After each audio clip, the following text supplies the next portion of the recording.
The most dangerous secrets are never buried with the dead. They are carried away by the people left behind. The cemetery sat beneath a gray autumn sky, the kind that made the world feel quieter than it really was. Rows of black umbrellas stretched across the hillside as mourners gathered around the polished casket of Vincent Bennett, a man respected by some, feared by others, and understood by very few. Ethan Moretti stood near the back, his hands resting calmly inside the pockets of his dark overcoat. He had not come to honor an old friend. Vincent had been his rival for more than a decade. Their names had been mentioned together in business circles, newspapers, and private conversations for years. Yet standing there now, Ethan felt none of the satisfaction he once imagined he might feel. Instead, something felt wrong. His eyes moved across the crowd until they settled on a woman standing beside the casket. Claire Bennett. Vincent's widow. Ethan had seen photographs of her before, but never in person. She wore a simple black dress and held a single white rose in her hand. Everyone around her appeared heartbroken. Some quietly wiped away tears. Others stared at the ground in silence. But Claire was different. She was not crying. She was not angry. She was not even numb. She looked frightened. Ethan narrowed his eyes. It was a look he recognized immediately. He had seen it many times over the years. It was the expression of someone who knew something they could not say out loud. As the minister spoke, Claire glanced over her shoulder several times. Her gaze moved through the crowd as if she expected someone to appear. Or perhaps she feared someone already had. The service continued. Stories were shared. Memories were repeated. The crowd nodded politely. Yet Claire seemed disconnected from every word. She barely reacted when Vincent's closest relatives approached her. She barely acknowledged the condolences offered by friends. Ethan watched carefully. The feeling in his chest grew stronger. This was not simply grief. This was fear. Nearly an hour later, the service ended. People slowly began leaving the cemetery. Small groups gathered near their vehicles while others made plans for the reception that would follow. Ethan remained where he was, observing. Claire finally stepped away from the crowd and walked alone toward a stone pathway lined with maple trees. For a brief moment, their paths crossed. She looked directly at him. Her eyes widened slightly. Not with recognition. Not with hatred. With urgency. Before Ethan could say a word, Claire stumbled slightly as she passed. Her shoulder brushed against his coat. The contact lasted less than a second. Then she continued walking without looking back. Ethan frowned. Something had been slipped into his pocket. He waited until she disappeared beyond the trees before reaching inside his coat. His fingers found a small folded piece of paper. Nothing else. No name. No explanation. Just a note folded into a tight square. Ethan unfolded it slowly. His expression hardened as he read the single handwritten sentence across the page. Then, for the first time that day, he understood why Claire Bennett had not cried at her husband's funeral. The note read, "They killed my husband. I think I am next."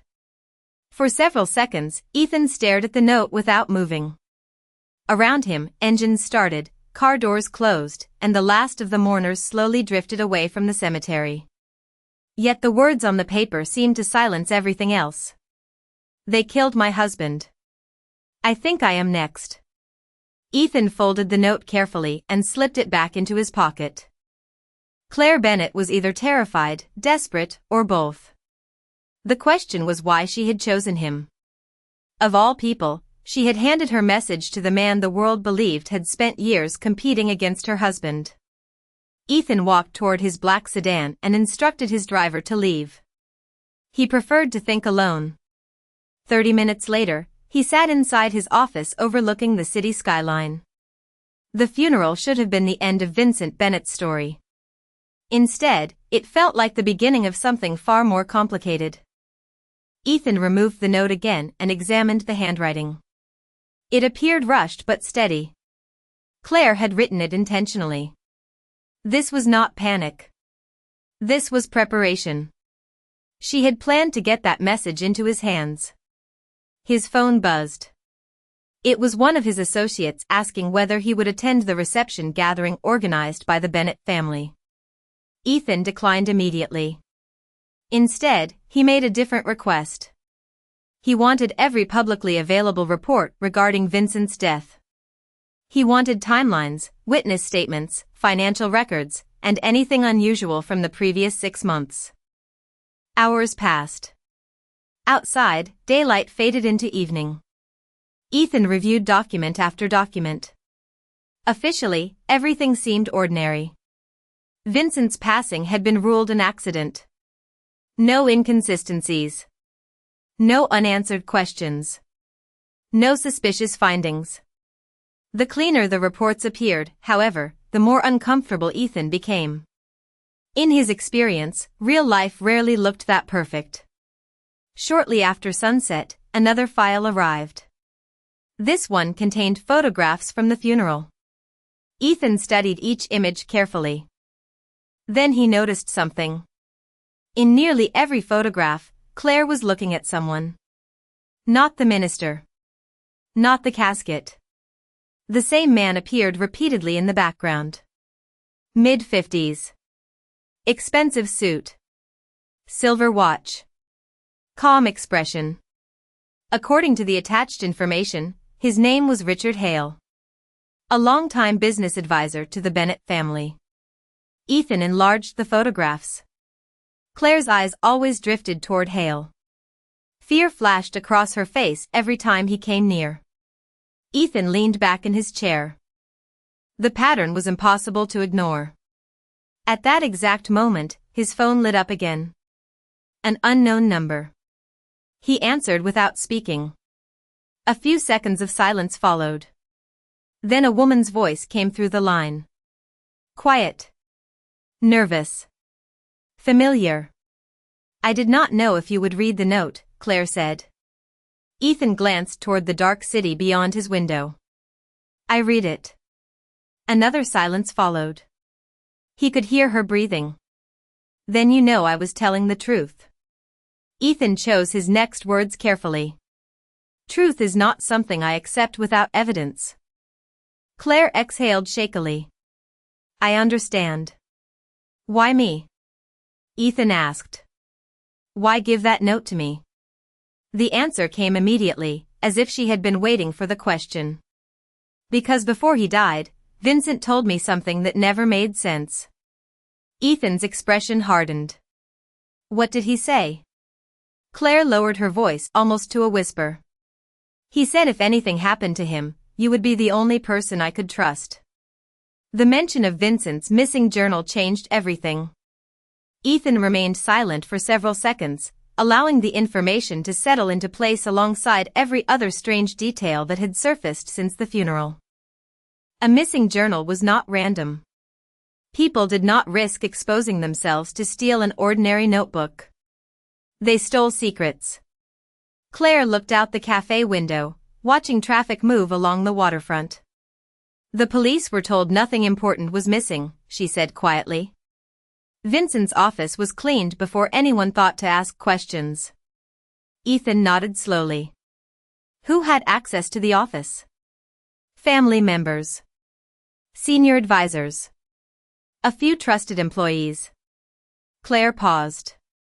And Richard Hale. Ethan expected that answer. Richard's name had appeared too many times already.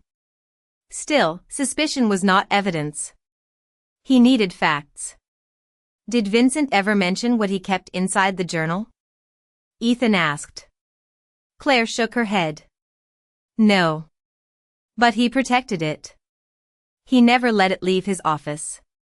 He even changed the lock on the desk where he stored it. Ethan's phone buzzed. A message had arrived from one of his investigators. He glanced at the screen and immediately noticed something interesting.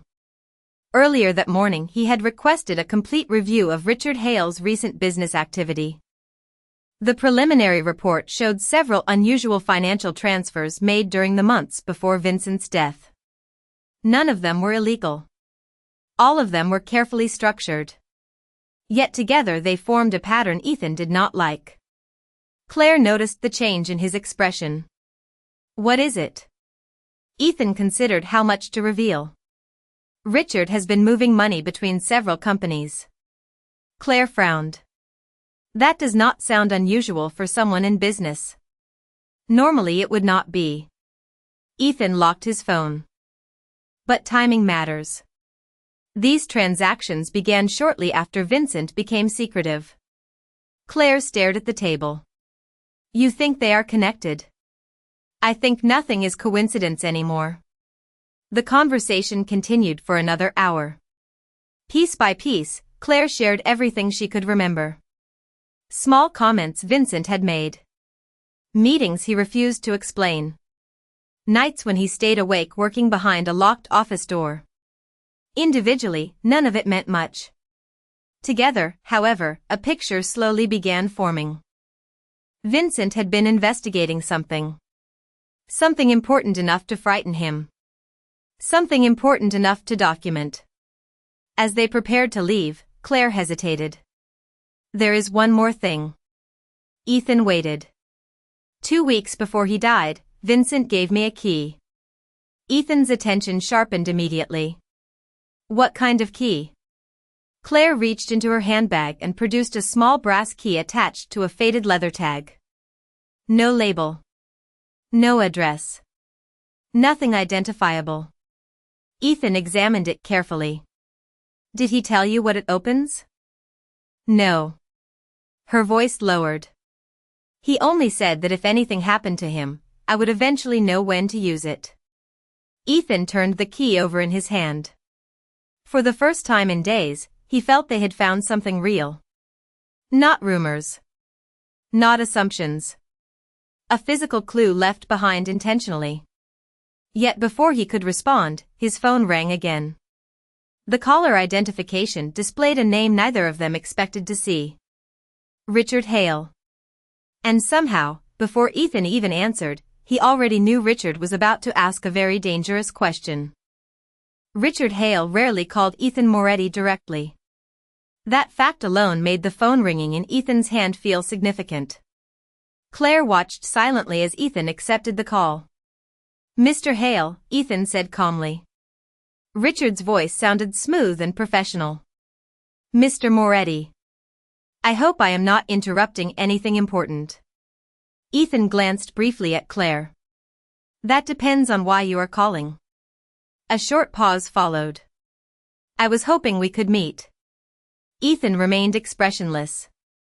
"That is unexpected." "These are unexpected times," Richard replied. "Vincent's passing has created complications for many people." Ethan listened carefully. Every word sounded rehearsed. "And what exactly do you wish to discuss?"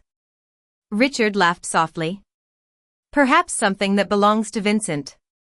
Ethan said nothing. Across the table, Claire's face tightened. Richard continued. "Certain personal items have a way of creating confusion when they fall into the wrong hands." The message was clear. Richard was searching for something. The missing journal immediately came to Ethan's mind. "I am not sure I understand," Ethan replied. "I think you understand perfectly," Richard said before ending the call. The line went dead. For several moments neither Ethan nor Claire spoke. Finally Claire broke the silence. "He knows." Ethan placed the phone on the table. "Maybe." "No," Claire insisted. "He knows Vincent left something behind." Ethan could not disagree. Richard's timing was too precise. The question was how much he actually knew. Their conversation ended shortly afterward. Before leaving, Ethan handed the brass key back to Claire. "Keep this with you at all times." Claire looked uncertain. What if someone tries to take it? Then they already know it matters. Outside the cafe, a cool breeze moved across the harbor. Ethan watched Claire walk toward her car. For the first time since meeting her, he noticed something beyond the fear and exhaustion. She was stronger than she realized. Most people would have hidden from the situation. Claire kept moving forward despite not knowing whom to trust. That evening Ethan returned to his office. New reports waited on his desk. His investigators had uncovered another unusual detail. 6 weeks before his death, Vincent had rented a private storage unit nearly 40 miles outside the city. The rental agreement had been paid in cash. No business records referenced it. No family members appeared to know it existed. Ethan immediately called Claire. She answered on the second ring. "Did something happen?" she asked nervously. "Possibly." Ethan explained what his team had discovered. Silence followed. Then Claire spoke. "The key."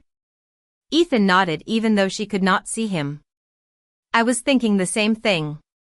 The next morning they drove separately to the storage facility located near a quiet industrial district. The building appeared ordinary. Rows of identical metal doors stretched across the property.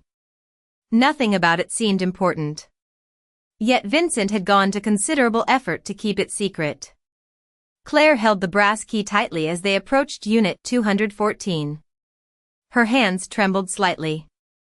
Ethan noticed but said nothing. This was her husband's final mystery. She deserved to face it herself. Taking a deep breath, Claire inserted the key into the lock. It turned smoothly. The door slowly rolled upward. Both of them stared inside. The unit contained only a single metal filing cabinet and a sealed cardboard box resting beside it. Taped to the front of the cabinet was an envelope. Across the envelope, written unmistakably in Vincent Bennett's handwriting, were 6 chilling words. For Ethan Moretti and Claire Bennett only. For several seconds neither Ethan nor Claire moved. The storage unit seemed to grow quieter around them as they stared at the envelope attached to the cabinet. Claire was the first to step forward. Her fingers trembled as she carefully removed the envelope and opened it. Inside was a handwritten letter. The moment she recognized Vincent's handwriting, her eyes filled with emotion. Ethan remained beside her as she began reading aloud. "If you are reading this, then events unfolded exactly as I feared. Claire, I am sorry. Ethan, I am asking for something I never thought I would ask of you." Claire paused and looked at Ethan. Neither of them spoke. She continued. "The danger does not come from my enemies. It comes from people who stood beside me every day. I spent the last year uncovering a network of deception hidden within my own organization. The deeper I looked, the more I realized I could trust almost no one." Ethan listened carefully. Every word confirmed what he had already begun to suspect. Vincent had not been worried about competitors. He had been worried about allies. Claire turned the page. The filing cabinet contains copies of financial records, private correspondence, and meeting notes. Together they reveal who benefited from keeping me silent. But the most important evidence is inside the box. Ethan shifted his attention toward the sealed cardboard container resting beside the cabinet. Claire slowly finished the letter. "I chose Ethan because he sees patterns others ignore. If he is standing beside you now, trust him. He will understand what this evidence means long before anyone else does." Silence settled over the storage unit. Claire folded the letter carefully and held it against her chest. Ethan walked toward the cabinet and opened the first drawer. Inside were dozens of organized folders. Dates. Transaction reports. Contracts. Personal notes. Everything had been meticulously labeled. Vincent had prepared this collection knowing someone might eventually need it.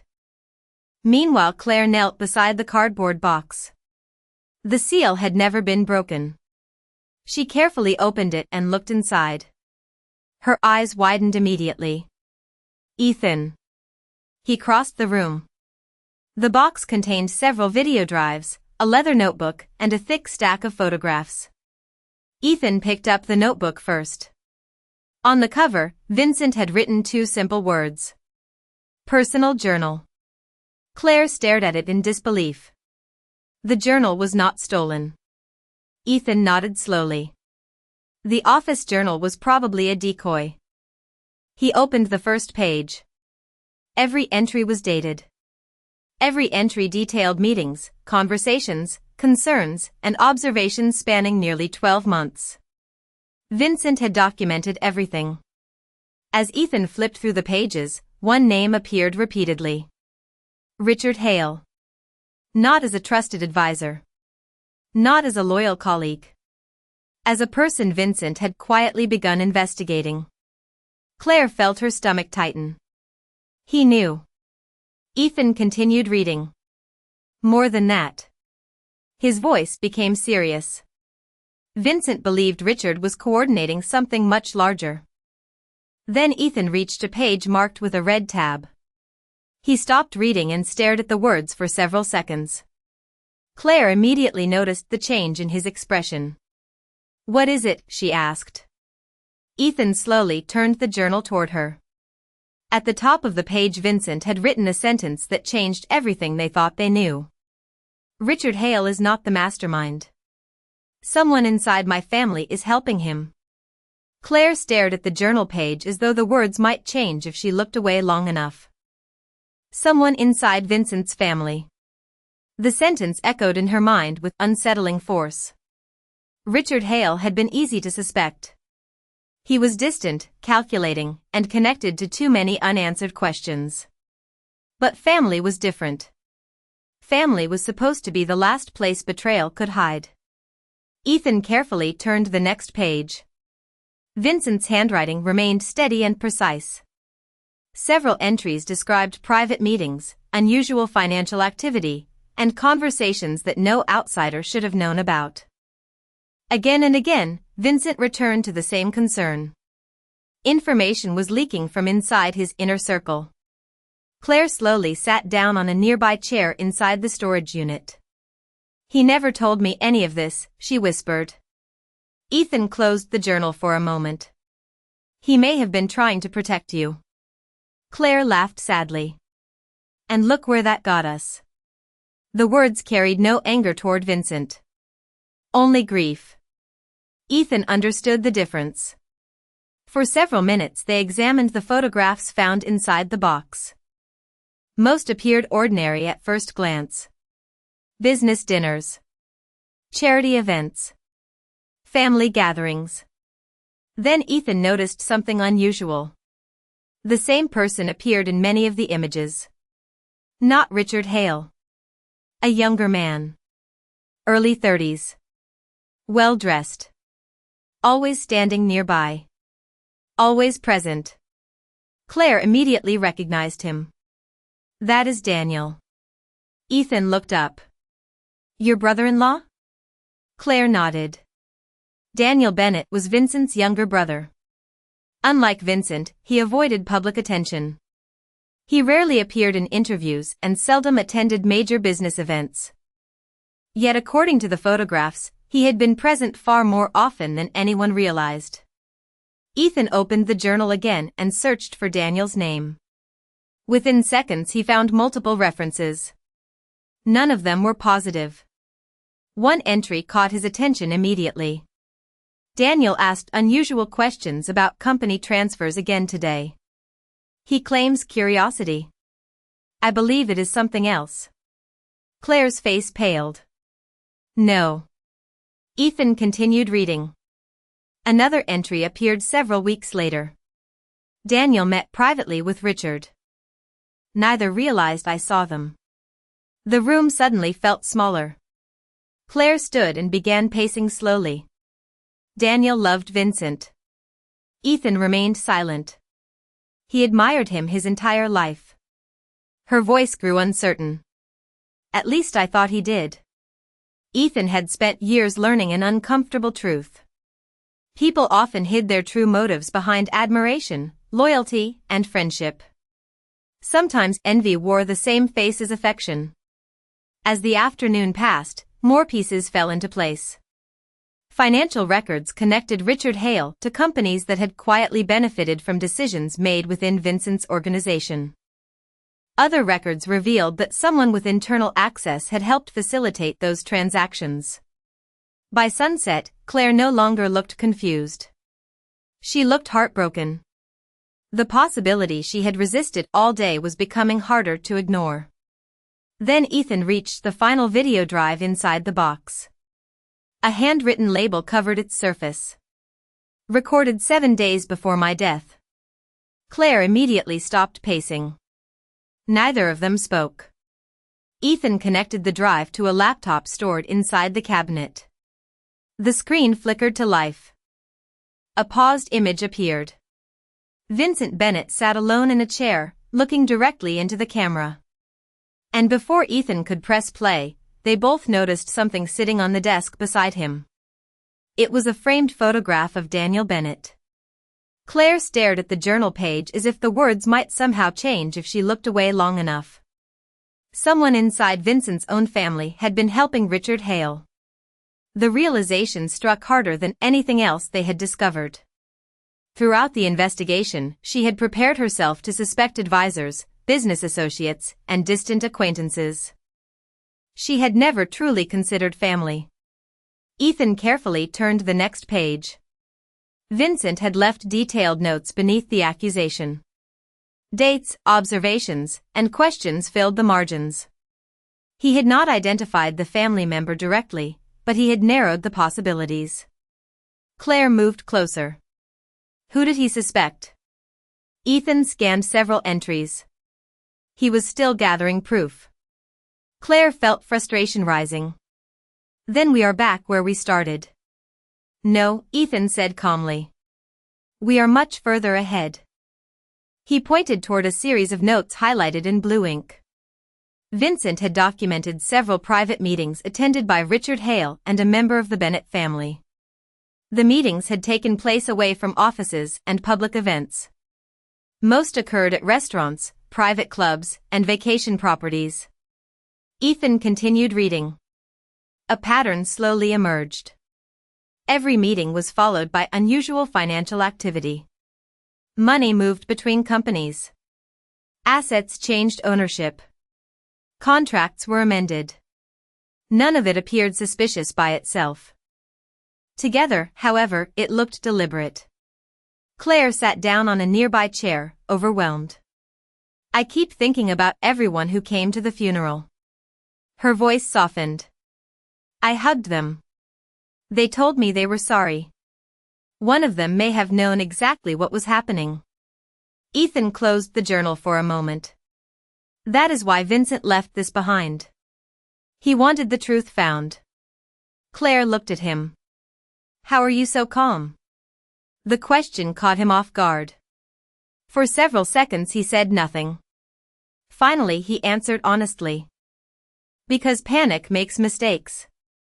The people behind this are counting on fear. Claire nodded slowly. She understood. Over the past week, fear had followed her everywhere. Yet sitting inside the storage unit, surrounded by Vincent's carefully preserved evidence, she felt something else beginning to replace it. Determination. Ethan opened another folder from the filing cabinet. Inside were copies of correspondence Vincent had collected during his investigation. Most were routine business messages. Then one document caught Ethan's attention. It was an invitation to a private family gathering held 6 months earlier at a Bennett estate outside the city. Vincent had circled 3 names in red ink. Claire leaned closer. The first was her brother-in-law, Daniel Bennett. The second was her mother-in-law, Margaret Bennett. The third name made her freeze completely. No, she whispered. Ethan looked at her. You know something. Claire lowered her eyes. The third name belonged to her cousin, Emily Parker. Emily had practically grown up with her. She had attended the wedding. She had helped organize the funeral. She had spent nights comforting Claire after Vincent's death. Ethan studied her expression carefully. What are you thinking? Claire struggled to find the words. Before she could answer, Ethan's phone vibrated. A message had arrived from one of his investigators. He opened it and immediately felt the atmosphere shift. Attached was a photograph taken less than an hour earlier. The image showed Richard Hale entering a downtown office building. Walking beside him was someone neither Ethan nor Claire had expected to see. Emily Parker. Claire felt as if the floor beneath her had disappeared. She continued staring at the photograph while her mind searched desperately for another explanation. Emily Parker had been part of her life for nearly 20 years. She had celebrated birthdays with her. She had stood beside her at her wedding. She had been one of the first people to arrive after Vincent's death. The idea that Emily might be connected to Richard Hale seemed impossible. Yet the photograph existed. Facts did not care about emotions. Ethan carefully studied the image again. "This does not prove she is involved," he said. "But it proves she knows Richard." Claire nodded slowly, though the reassurance did little to calm her thoughts. During the drive back into the city, neither of them spoke much. Both were processing the implications of what they had discovered. Vincent's journal had pointed toward betrayal from within the family.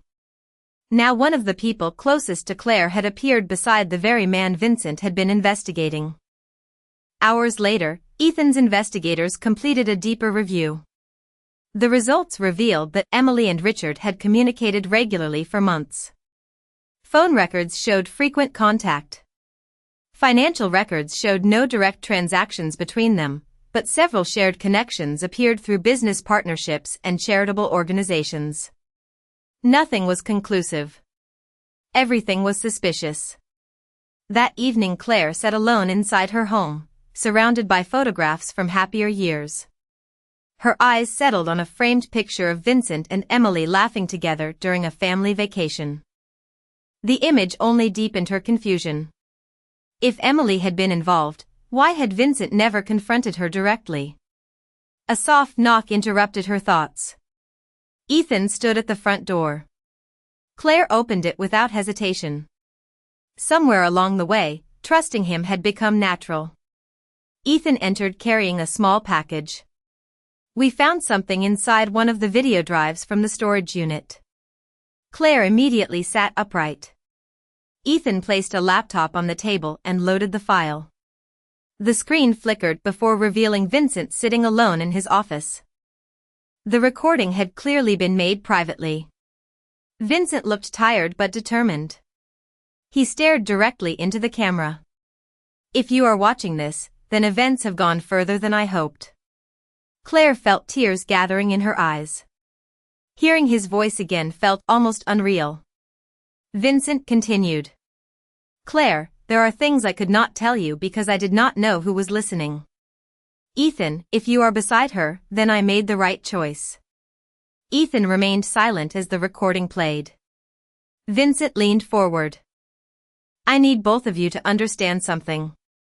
Richard Hale is dangerous, but he is not the person directing this. He answers to someone else." Claire exchanged a glance with Ethan. The video continued. "For months I believed that person was inside my family. I was wrong." Both of them froze. Vincent took a slow breath. "The person behind everything is someone much closer than family. Someone I trusted completely." Claire's heart pounded. Ethan's attention sharpened. Then Vincent spoke the next sentence. "If you want the truth, do not look at Richard. Do not look at the Bennett family. Look at the person who had unrestricted access to every part of my life." The video ended abruptly. For several seconds the room remained silent. Then Claire whispered the question neither of them wanted to ask. Who had that kind of access?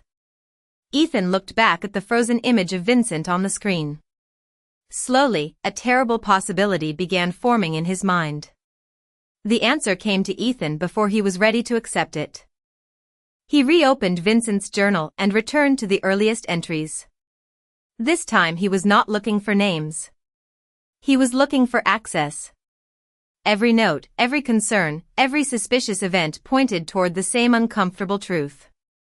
The person Vincent had trusted completely was not a business partner, not a family member, and not a rival. It was his personal chief of staff, Martin Graves. For nearly 15 years, Martin had managed Vincent's schedule, handled confidential communications, organized meetings, and maintained access to every corner of his professional and personal life. Claire felt stunned. "Martin," she whispered. "That cannot be right." Ethan understood her reaction. Martin had been loyal for so long that nobody ever questioned him. That was exactly what made him dangerous. Over the next several days, Ethan and his investigators reviewed the evidence hidden inside the storage unit. The deeper they looked, the clearer the picture became. Martin had quietly shared information with Richard Hale for years. Richard had never been the architect of the scheme. He had simply been the public face of it. Martin had used his trusted position to influence decisions, redirect assets, conceal information, and manipulate events from the shadows. Emily Parker's connection turned out to be far less sinister than Claire feared. Emily had been gathering information about Richard on her own after noticing irregularities in several family accounts. Afraid of being ignored, she had secretly met with him while attempting to understand what was happening. She had unknowingly stepped into the middle of a much larger situation. When confronted with the evidence Ethan uncovered, Emily cooperated immediately and provided information that helped complete the final pieces of Vincent's investigation. In the weeks that followed, the truth slowly emerged. Financial records, correspondence, and documented evidence from Vincent's journal exposed years of deception. The people responsible could no longer hide behind confusion and half-truths. For Claire, the most important part was not punishment. It was understanding. She finally learned why Vincent had become distant during his final months. He had not been hiding from her. He had been trying to protect her while searching for answers himself. One afternoon, several months later, Claire and Ethan stood beside the waterfront where they had first begun working together. The autumn air had given way to spring. The city felt brighter. So did their lives. Claire held the final letter Vincent had left behind, a letter she had waited until now to read. With Ethan beside her, she unfolded the page. Vincent's words were simple. He thanked Claire for bringing light into his life. He asked her not to spend years trapped in grief. Most surprising of all, he wrote that if Ethan ever earned her trust, she should not be afraid to give it. Claire finished reading and looked out across the water. For the first time since the funeral, she felt completely at peace. Vincent's story had finally been understood. The secrets were gone. The fear was gone. Beside her stood the man she had once believed was her husband's enemy. Instead, he had become the person who helped her find the truth. Ethan gently took her hand. Claire smiled. The future remained unwritten, but neither of them feared it anymore. Sometimes the end of one story becomes the beginning of another, and for the first time in a very long time, both of them were ready to turn the page.